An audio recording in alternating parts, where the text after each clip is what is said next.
হাতি মির্জার ছেলেটার যে কি হবে আল্লাহই জানে। আজ তো রায় হবার কথা, দেখো কি রায় হয়। Good evening. গুড ইভিনিং, বসো। তোমার জন্যই আমি আর তোমার বাবা অপেক্ষা করছি। তো রুশো, বিয়ে শাদী করতে তো এখন তোমার কোনো আপত্তি নেই, তাই না?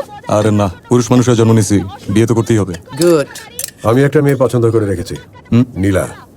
নীলা? নীলাতে আমার আপত্তি আছে, দুইটা। ফার্স্ট, ও আমার চাচাতো বোন। সেকেন্ড, ও আমাকে ভাইয়া বলে ডাকে। চাস্তবান হয়েছে তাতে কি হয়েছে? বিয়ের আগে সব মেয়েরাই ছেলেদের ভাইয়া বলে ডাকে। এই তোর মা, সেও তো আমাকে ভাইয়া বলে ডাকে। থামো না। শোনো, চাচাতো বোনের সাথে অনেক ছেলেরই বিয়ে হয়, তুমি নিশ্চয়ই প্রথম না।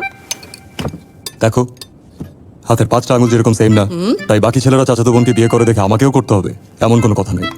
আশ্চর্য, নীলা চাচাতো বোন বলে তুমি তাকে বিয়ে করতে চাইছো না, নাকি অন্য কোনো কারণ আছে? থাকলে বলতে পারো। আরে অন্য কোনো কারণ কেন থাকবে? She is a good girl, দেখতেও ঠিকঠাক। বাহ, তাহলে তো হয়েই গেল। নীলাকে আমার খুব পছন্দ, আমি চাই ও এবারেরই বউ হোক। তুমি চাও তো? ইয়েস। ডান। বাহ। But I need to talk to her first.